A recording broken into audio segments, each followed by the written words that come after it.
They told him to leave the cub there. "It's already as good as dead," said the voice on the radio. But when Owen climbed down the edge of the valley, he wasn't just disobeying an order, he was stepping into the most sacred silence the savannah had ever known. That day, the air felt strange. A thick, yellowish haze. The air seemed to want to be neither smoke nor heat. The savannah was silent, but this silence was unlike any he had known before. It was like the stillness after a storm, as if nature were still holding its breath. Owen had heard this silence before. Years ago, on a battlefield where a man had died in a pool of blood. The only sound was the buzzing of flies. Now, within that silence, another living being was nearing death, but this time, it wasn't a man who was dying. First, he noticed the tracks, scattered, deep claw marks. Someone had fled in panic. There had been a stampede here recently. The grass was flattened, the ground cracked. As Owen moved toward the center of the tracks, he heard a muffled sound. A weak, thin, and pain-filled sound. It was the whimper of a lion cub. He started running. His foot caught on a root and he stumbled, but he didn't stop. There was no one to support him, no time to return to the radio. He just kept going on instinct.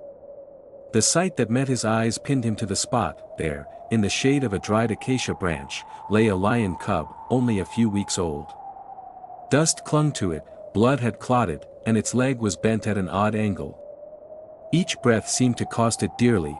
Its ribs were visible. One eye was closed, but the other was looking at Owen. And in that gaze, everything changed. He knelt down. He didn't even look around. "Don't worry," he whispered. "I'm here now." He didn't know why he said that. Maybe he was saying it to himself. But the cub shivered again and crawled toward Owen's hands, which were covered by his jacket. It was alive. Nothing else mattered anymore. He slowly reached out his hands. There was fear inside him, yes, but his hands didn't tremble. He carefully grasped the puppy's body. It was warm. And when that warmth met the rhythm of Owen's heart, his eyes filled with tears. It was the same feeling he had felt on the day he lost his brother years ago. Watching a life slip away between his fingers. That day, he had remained silent in helplessness. But now, there was another chance. This time, he hoped not to be too late. At that very moment, the air changed. No sound came. No crackling, no footsteps. But a pressure, a weight settling on his chest, a threat rising from the ground. Owen didn't even have to turn around to know. There was something there. Or rather, someone, and then the sound came. A growl. Low, deep, from within. As if it were coming from beneath the earth. Not with anger, not with warning, but with something else. It carried a more ancient meaning. He turned slowly, and there they were. A male lion. Huge. A scar above his left eye. His mane thick, dust-covered. Beside him, two female lions, one slender, her eyes as sharp as knives, the other larger, her ribs barely visible, but with the same threat in her eyes. And in the distance, half hidden among the grass, another young lion, perhaps this cub's sibling. Owen's heart was pounding in his chest, but he didn't run. Instead, he crouched down. He sat on his knees. He pressed the cub against his chest. He pulled the zipper of his jacket a little tighter. He lowered his eyes, not because he was brave, not because he wasn't afraid, just, a voice inside him whispered that the slightest wrong move would ruin everything. These lions weren't wild. They were, observing. "I didn't come to hurt him," he said in a low voice. He didn't know if those words were meant for the lions, himself, or God. The lions remained motionless. No roar. No step. They just watched. And Owen understood in that moment. This wasn't a rescue. This was a test. And he wouldn't be the one to decide. The decision now belonged to nature. At that moment, the cub in Owen's arms was not just a baby. It was the only thing standing between life and death. Owen was neither a threat nor a hero, perhaps just a connection. Someone standing in between, and in the distance, as the sun stretched across the savannah, the sky was painted in shades of gold and red. On that day, at that moment, Owen was no longer a man on a mission, but a bearer of witness, and the lions were still watching him. Minutes passed, but no one moved. Neither Owen nor the pride. It was as if time had become trapped in the curves of that valley. Only the sound of breathing could be heard. The cub lying on Owen's chest let out a weak sigh. Its fur clung to Owen's jacket, its ears trembling. Owen could feel its desire to live. But there was more than just the will to live here. The gaze surrounding this small body, they were not just watching. They were judging. The lions seemed unsure of what to do with this man kneeling before them. They neither attacked nor retreated. There was no anger in their eyes, only a complex calculation. They were weighing him up. Just like humans. Just like the gaze Owen had felt since childhood, the gaze that said, "You're not good enough." But this time it was different. This time, it was not a human judging him, but wild nature, and that was heavier. At that moment, the lioness on his left took a step. Owen's muscles tensed reflexively. But the lion remained motionless. His eyes were fixed only on the cub. Then a sound came. It was not a roar. It wasn't a scream either. It was more like a soft, muffled, motherly voice mixed with a sigh. It penetrated Owen's soul. The lioness lowered her head slightly. She was a mother. And she had smelled her cub. Owen didn't move. He glanced at the cub. Its little head twitched. The sound was familiar to him. Perhaps he recognized it. Perhaps a glimmer of hope had appeared within him. Owen took a deep breath. He opened his jacket.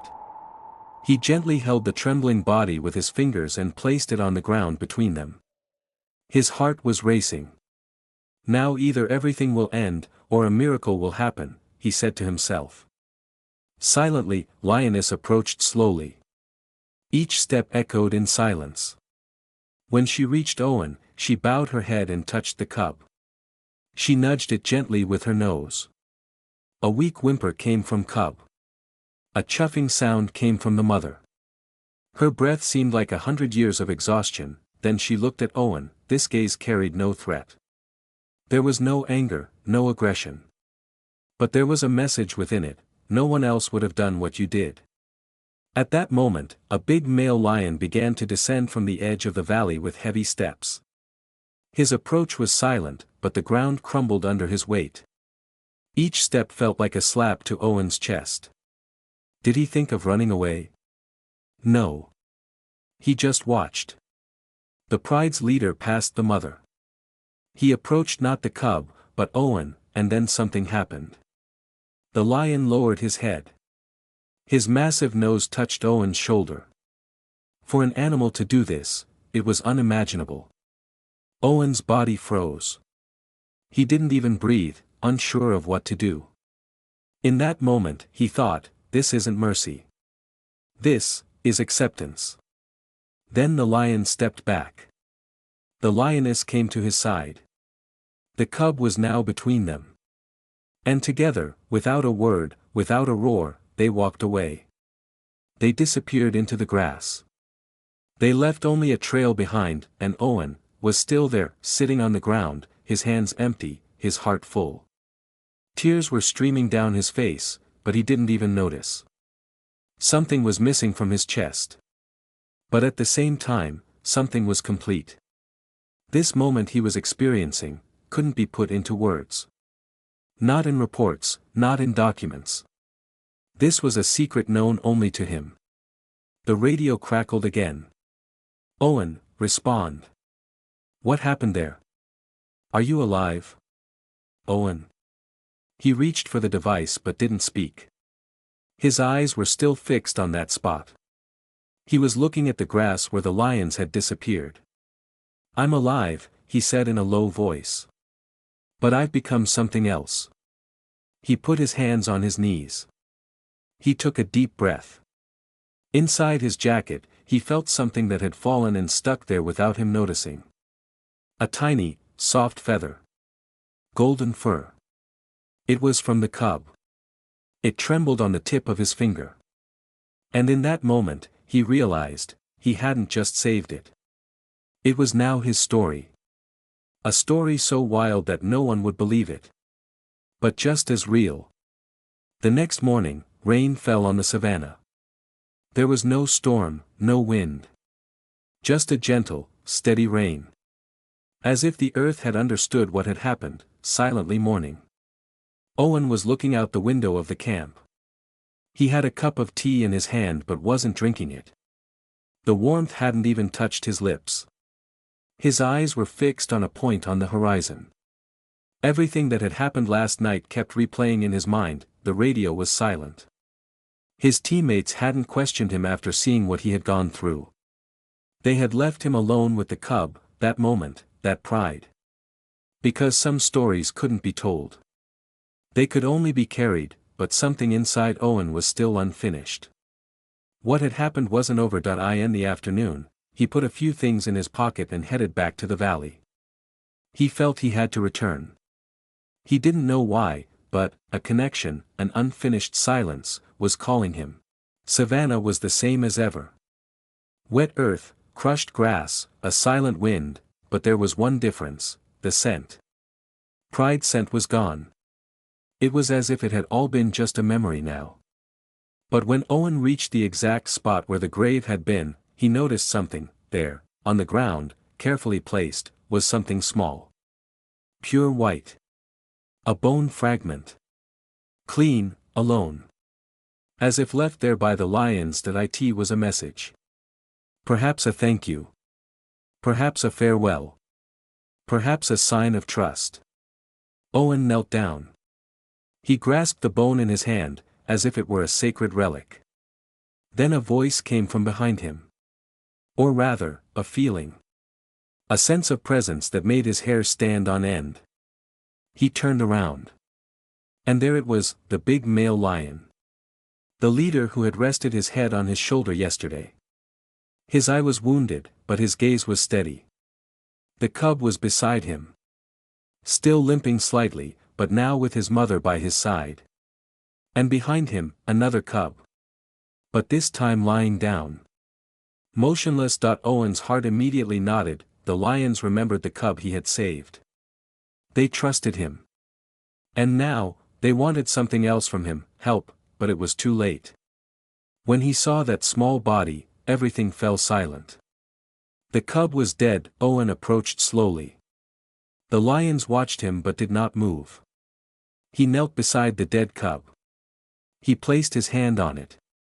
The ground was warm, but the body was cold. He moved his lips, but no words came out. He only whispered an apology inside. Then he began to dig the ground. Using his hands, he scraped the rain-softened earth. The lions were silent. As if accompanying his grief. Within a few minutes, he had finished the grave. He carefully placed the cub inside. He placed a small stone on top. And bowed his head. That moment, the pride moved. Each came in turn. The lioness sniffed the grave. The young one bowed her head slightly. And then the big male came last. He touched his nose to the head of the grave. Then he turned his head toward Owen. Their eyes met. And in that gaze, a bond stronger than words was formed. The gaze that had come to tear Owen apart now carried respect. We want to ask the viewer this question: if you were there, would you have accompanied the lions in their mourning? Could you have gained their trust? Share your thoughts with us in the comments. Let your voice be heard in this silence. The lions walked away one by one. One by one, they blended into the grass. The last cub he had saved stopped. It looked back. Their eyes met. Owen gave a small nod. And the cub quietly followed its family. That moment, Owen had come there alone, but he wasn't returning alone. A part of him had stayed behind. And at the same time, a part of him had been completed. When he returned to camp, everyone was silent. They had noticed the weight in his steps, the change in his eyes.